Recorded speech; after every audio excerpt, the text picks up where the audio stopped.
Welcome to the Emerging Civil War podcast. I'm Chris Mikowski, and joining me today is one of my colleagues from St. Bonaventure, Dr. Joel Benington. Joel, how are you today? I'm good. How are you? I'm doing well, thanks. Now, this might be the first time that we have had a biologist on the program. So thanks for joining us from the sciences today. You bet. And the reason I asked Joel to join us is because as I was working on the class schedule for next semester, I came across a course that Joel teaches for our honors program called Counterfactual Thinking. And so I just had to know more about that because, of course, my own interest in the emerging Civil War book, The Great What Ifs of the Civil War. So, Joel, tell us, what is counterfactual thinking? So, counterfactual thinking is any time people think about things that are not real. So, they could be fantastical things. Science fiction is counterfactual. It could also be very mundane things, but they're anticipating what might happen. They're thinking about what could have happened. We all have those if only moments where something happened that we weren't happy about, and we use counterfactual thinking as a way of testing causal hypotheses, where we think, oh, if only I hadn't done this, and we imagine would the things have played out differently, or yeah, I think my marriage would have broken up even if I had done something differently than I did. So if you try mutating something in a counterfactual thought experiment, and you persuade yourself that the same outcome would have happened, then that means that the thing you mutated was not causal, or at least that's the theory behind it anyway. Whereas, and then counterfactual thinking is also used in courtrooms, often when juries are asked to assign blame for something, then a lot of it comes down to how much would the outcome have changed if that action hadn't been taken as it was. So it sounds like something that rather than being this fantastical thing grounded in science fiction, I mean, we do this all the time. It's a whole spectrum from, yeah, everyone engages in counterfactual thinking. I mean, just like if you are thinking about a meeting that you're going to go into and you're imagining how it's going to play out, what they might ask you, stuff like that. If you are strategizing for something that you're about to be involved in, you engage in counterfactual thinking. Imagining what someone else might say, what you would say in response. Ooh, if you're planning to ask someone out on a date, right? You counterfactual role play in order to try to prepare for that great moment. So as soon as you said that, I kind of think about trying to prep for a job interview. Not that I've had to do that in a long time, but like, what sort of questions might they ask you? And you sort of work through some of that. Yep. And you imagine, how would they respond if I said this or if I said that? All of that is a counterfactual thought exercise. So now this is a course that you offer for honor students at St. Bonaventure, as opposed to like a general ed. So, it really sort of speaks to kind of thinking about thinking, I think. Yes. Yes. So it makes sense for it to be in the honors program, partly because it doesn't fit anywhere else. I guess in a philosophy department, it would make sense. But a psychology department there, I suppose. But the nice thing about the honors program here at Bonas is it's by nature interdisciplinary. Any given honors seminar is going to involve students coming from various different majors, and the courses are intended to be interdisciplinary. So they'll be welcome to students from different majors, and the courses will demonstrate to students the value of bringing together different disciplines in the study of one particular subject. So since counterfactual thinking can draw on a variety of disciplines, that made sense as a place to put it. But then also what you said, when I started planning the course, my main goal for the course was a kind of a weight training for the mind. That I wanted students, it's tough to think counterfactually and to do it well.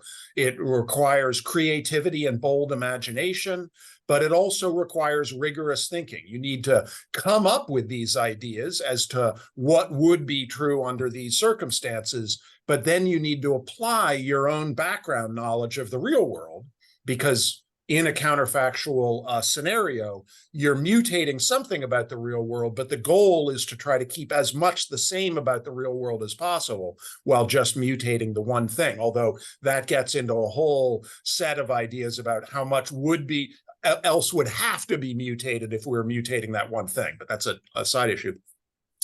So you have to apply what you know of the real world and really reason. You need to reject ideas. It's not just a free-for-all of bold, creative imagination. You need to decide which candidate counterfactual scenarios are more plausible and which are less plausible. So I like the idea that if we're talking about things that aren't real, then the students can't just fall back on what they know is the case. They need to use reasoning. And so that's the idea of weight training for the mind. And to me, it seems like that intellectual rigor that's behind that then, really requires people to adhere to a certain set of facts, a certain situation, so that you've got some sort of basis in reality for what you do, even if it's a sort of a fantastical kind of premise.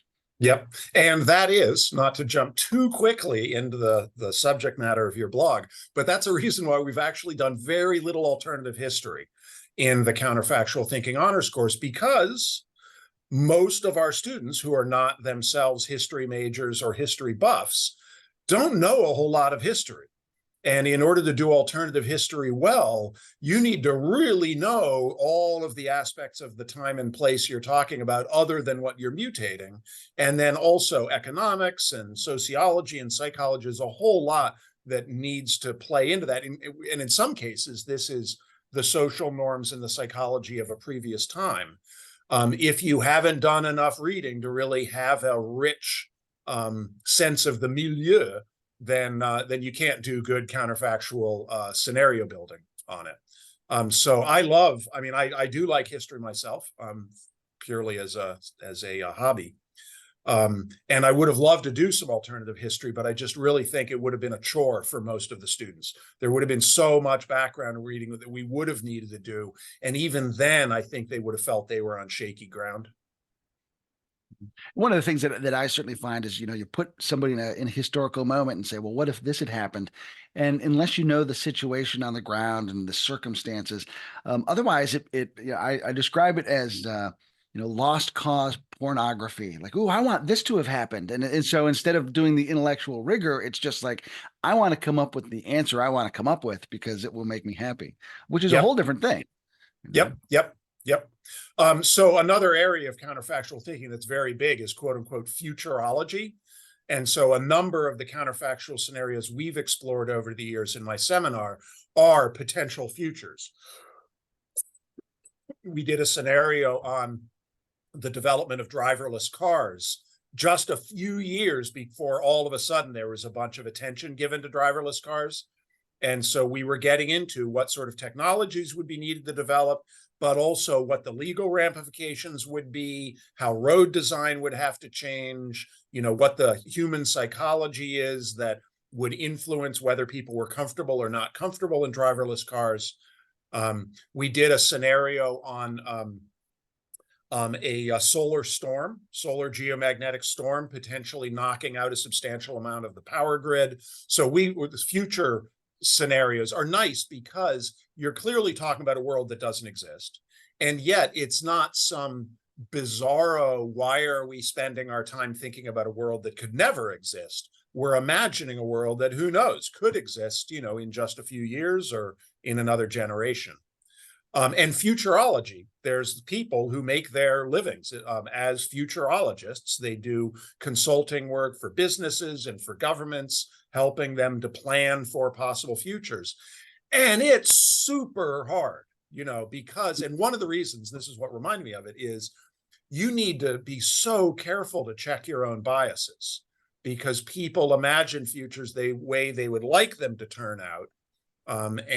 And all sorts of political and economic and sociological biases can slant the direction you're going to go in. Also, groupthink, if you've got a group of people working together, so it's very hard to do rigorous future scenario planning. I figure like we're just a couple bad days away from all living Mad Max. That's what I worry about the future. But using your example about driverless cars, and you said you got to think about this, you got to think about this, you got to think, and to me that seems like a wonderful way to really force yourself to think a problem through, and look at all those different ramifications. How Wait, hard do you find it to be for students or just people in general to kind of structure themselves like that? yeah. So on the course evaluation one year when I taught the seminar, one of the students wrote this long diatribe about how little progress his peers had made, that they were still making the same damn mistakes at the end of the semester that they did at the beginning of the semester. And as you know, the course evaluations are all anonymous, but I knew exactly who it was that had written that. He had not really made any effort to disguise his personality. And I do sympathize with him to some extent. I mean, it's tough work. And so one of the things we do at the beginning of the semester is we have some general readings on what best practices are in counterfactual scenario development. There is enough of a literature on that I found some readings. And so I try to drill them on, I try to keep reminding them of those best practices and try to use that to destructure the thinking that we do in any given scenario during the semester.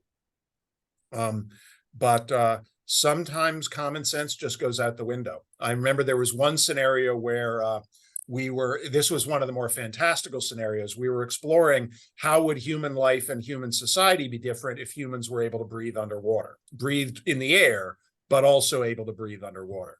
And that's a good example of the difficulty with counterfactual scenario building. How much do you mutate?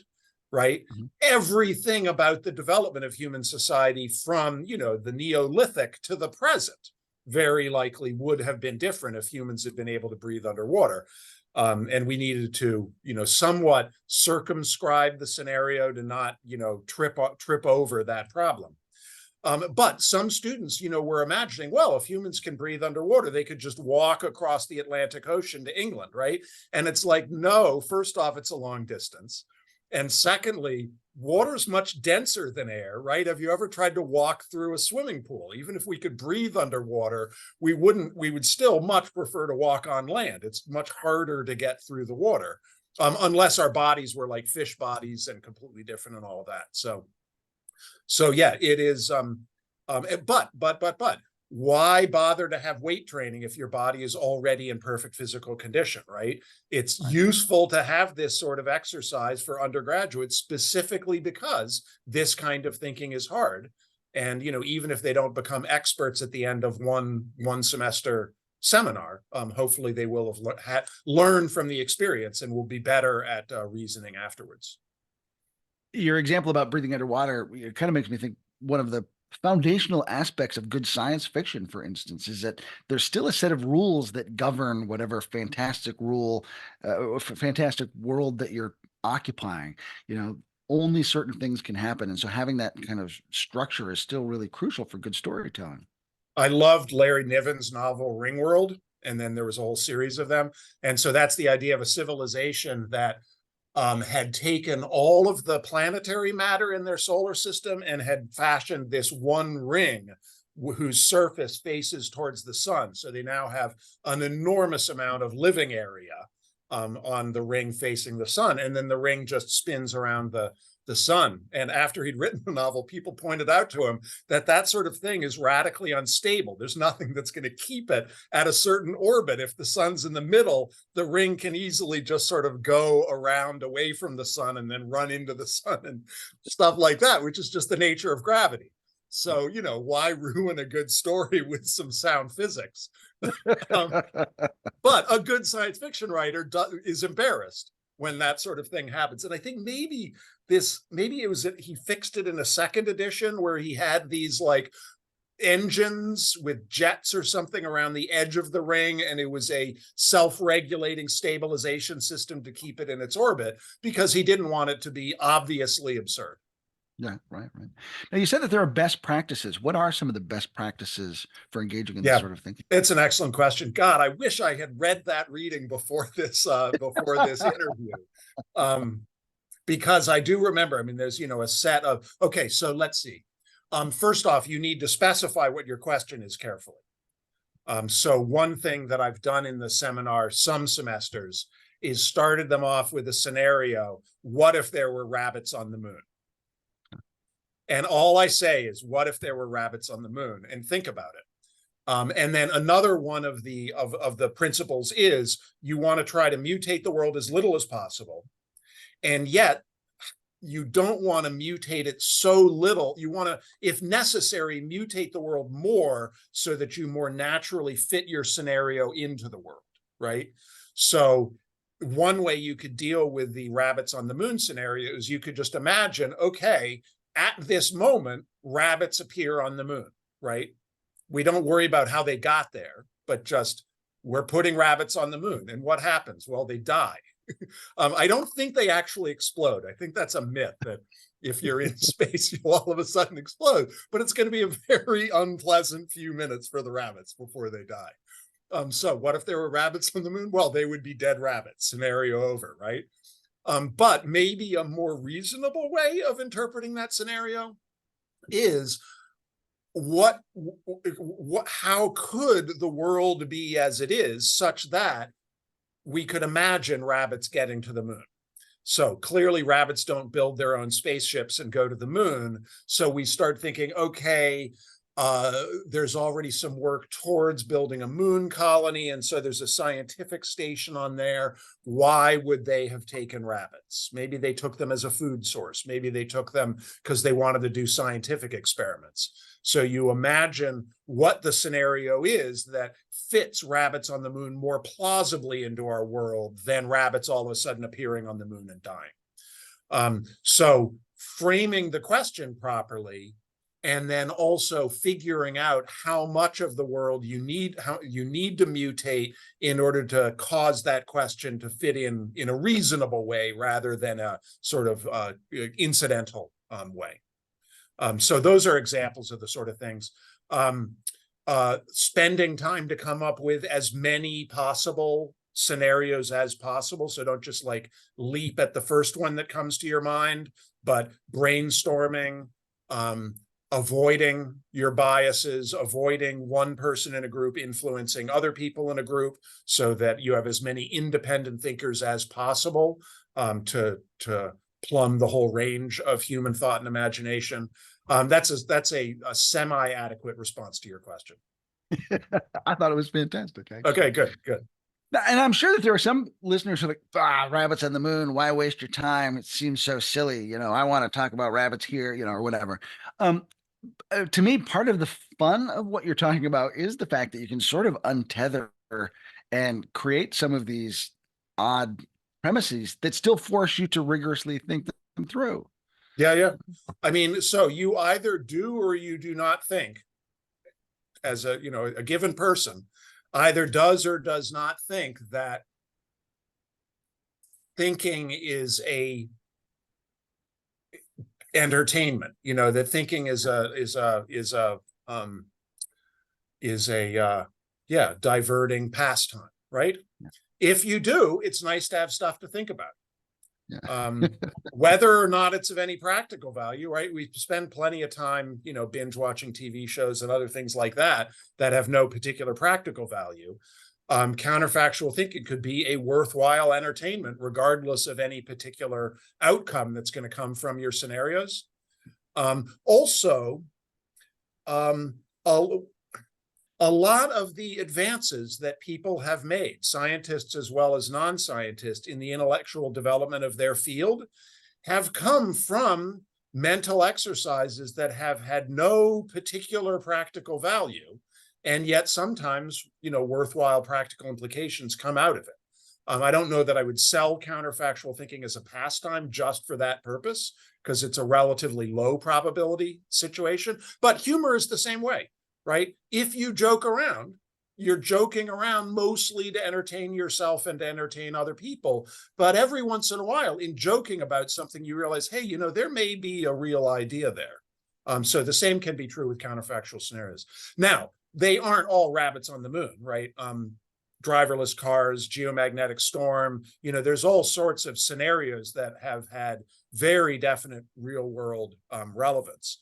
During the Cold War, counterfactual thinking was involved in all of the debates about mutual assured destruction as a strategy, and what would the Soviets do if we did this, and how do we need to signal to make sure that the Soviets will consider us a credible threat.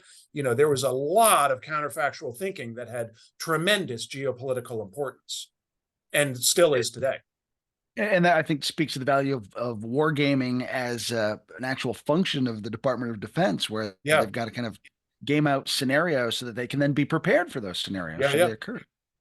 Not to place this interview too much in time, but when Biden and his team were just recently deciding, what do we do about these attacks on US servicemen in the Middle East just recently, and how much of a response to Iran do we give in order to deter this sort of thing in future, but hopefully not to lead the current tensions in the Middle East to spiral even more out of control, right? That's all imagining, okay, let's say we do this. How will this be perceived? How will someone else respond? What are the short-term implications? What are the long-term implications? What are the costs of doing something versus not doing something?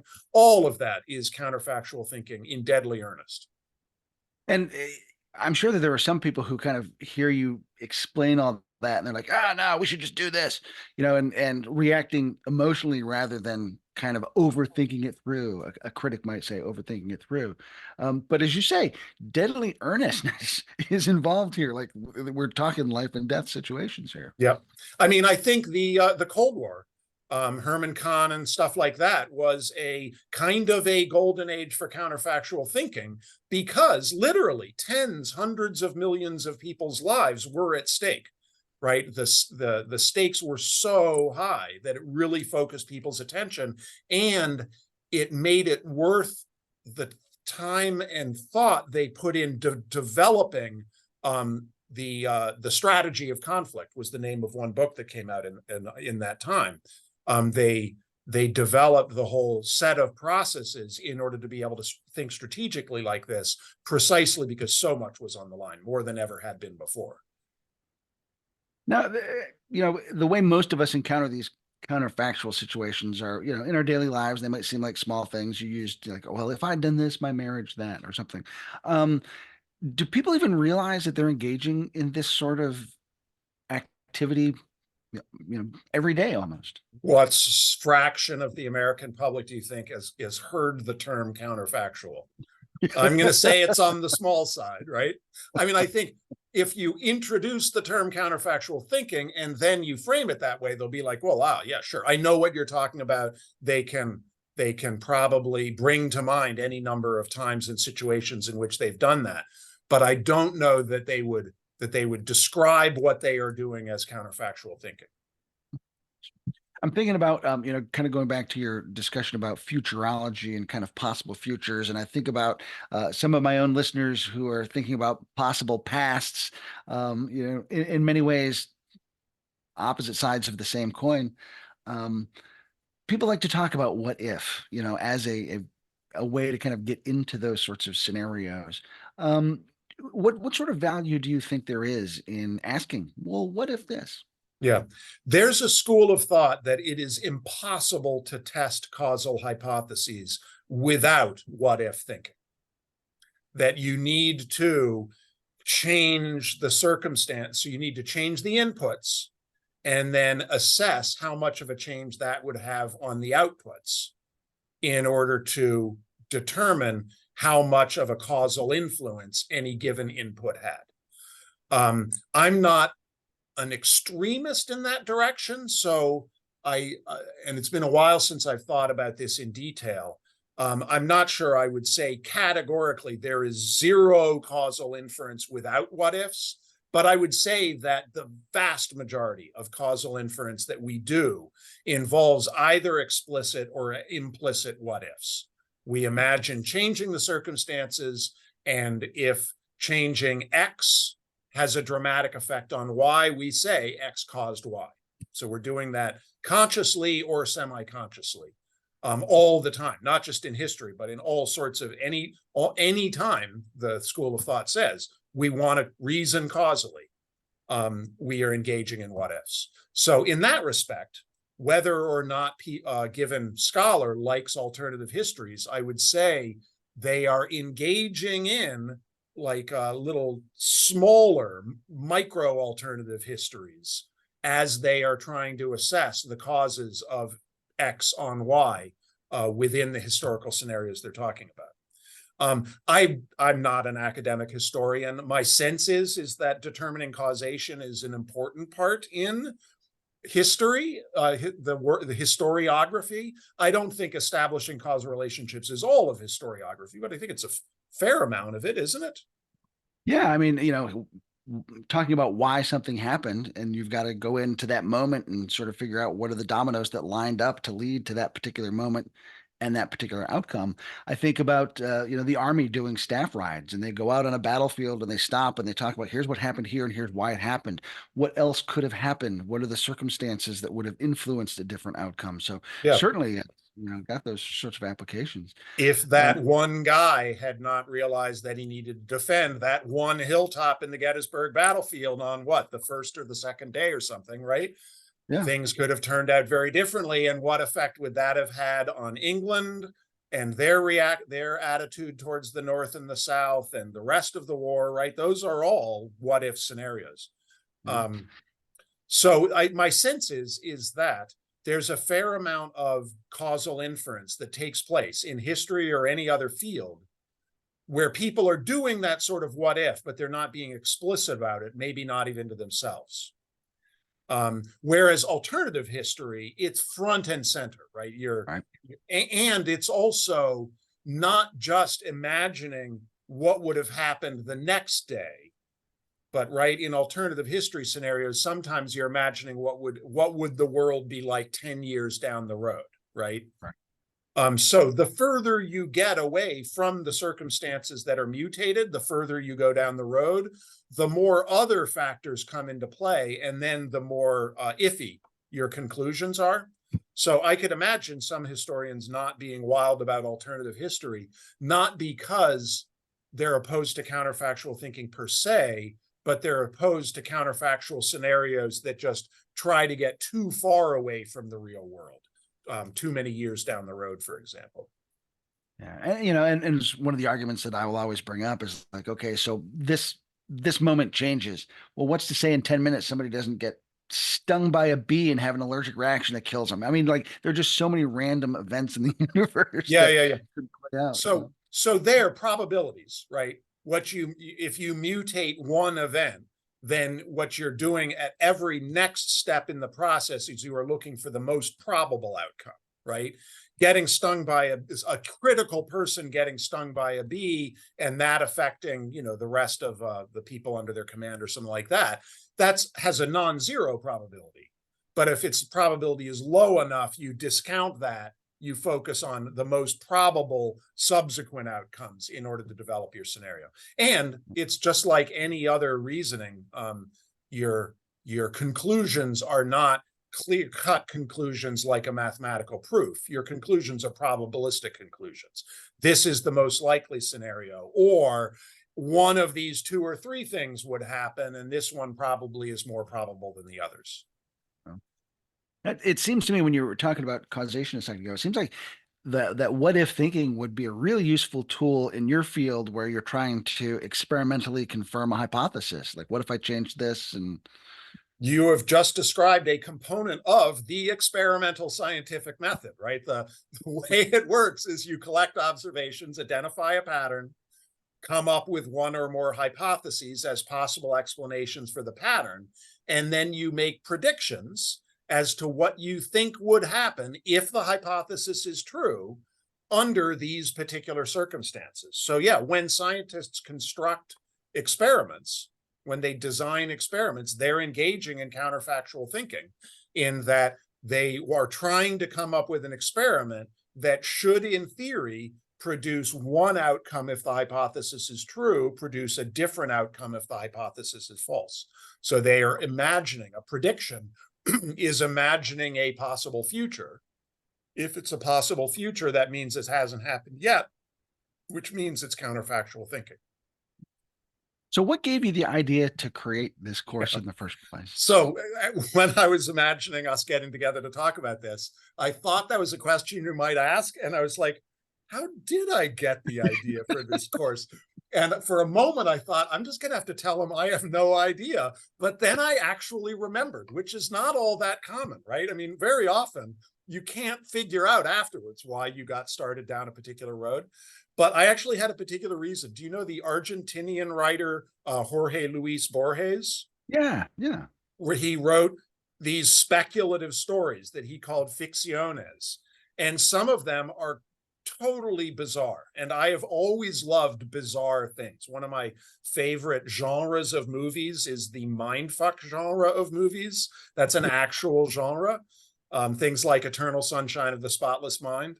And Oh, so okay. he would write mindfuck style short stories. One, for example, is this teenager riding a horse fell off the horse and had some sort of brain injury that caused him to remember everything, right? Normally, we have experiences, we remember some salient details, but the vast majority of what happened at any given moment, we forget because it's not important. He remembered every little detail. And so the story is about how this completely ruined the kid's life. He retreated into this dark room because he was afraid to have any more experiences because they completely overwhelmed his mind because he remembered every detail about them. So I wanted a course in which the students would read Borges and we would talk about his scenarios. Okay. And the irony is, in all the years I've taught counterfactual thinking, I think maybe we've read one or two Borges stories Okay. because they're just too out there. You know, it's a great idea for counterfactual thinking, but some of his scenarios are a little hard to handle in terms of working out what the implications would be. But that's what the original genesis was. But then once the idea occurred to me, the idea of weight training for the mind really I did hit home for me very early in the process. And then I discovered, as I was researching before the first time, I discovered the literature in psychology, in law, in political science, in history. And so that got me even more interested in it because I saw, hey, there's general background readings that the students can get in addition to thinking about these scenarios. You mentioned Borges.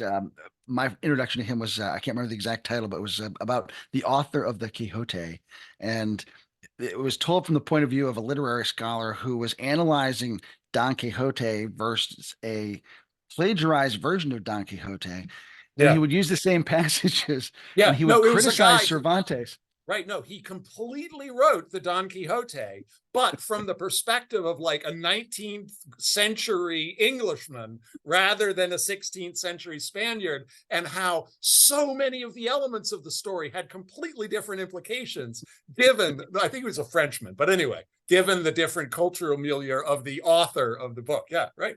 No, that's a perfect example of Borges. So utterly outlandish, and yet so beautiful to contemplate. So, as we wrap up, is there anything you would recommend folks if they're interested in reading more about this idea? Any readings that you would suggest to them? There again, it would have been great if I'd thought to look those up before What if before he our asked this interview. question? Well, fortunately, I do have a copy of your syllabus, so I'll post some of those online, and folks can look at because you have a fantastic reading list, Yeah, and I'll be there able to direct people in that direction. the political science book has a really nice chapter that lays out some good rules. And then I can't remember the syllabus that you've tapped. There's one particular book that is about future studies that has some pretty well thought through chapters on the ins and outs of how to do future thinking more rigorously. Oh, very good. Well, anything I haven't asked you, Joel, that I should have? Nope. This was a good conversation. I enjoyed myself Good. a lot. So. I had fun too. Now, Joel, I'll tell folks, Joel is one of our great public intellectuals on campus. One of the things I really admire him for. And he signs off each email with a very distinctive phrase. And I'll ask you to share that with us if you don't mind. So the phrase is with cheerful admiration. And do you know why I sign off with that? Actually, I don't. I My don't. hunch is it is widely misunderstood on campus. When I first got here in the 90s, there were some really cantankerous discussions on our faculty listserv with people just throwing firebombs at each other. And I think getting hot under the collar, you know, not ruining relationships, maybe, but certainly fraying relationships. And I had opinions on those subjects, as you know, and I'm an opinionated guy, but I didn't want any of this to, you know, get in the way of our collegial interactions. So I always saluted people, esteemed colleagues, because they were colleagues, and in my mind, they were esteemed. And then I would finish with cheerful admiration. So, well, and that line can be read in many different ways, No, which I is know. I think some people think I'm being satirical. yes, yes, no, no. It's you're like the Senate, where there are rules of decorum that must be adhered to in order to keep a conversation civil. So, yeah. Yeah. So, Joel, I've had a great time chatting with you today, my friend. Yep. Thanks so much for taking some time to be with us. Thanks for inviting me. I'm Chris Mikowski for the Emerging Civil War podcast. We'll see you online and on the battlefield.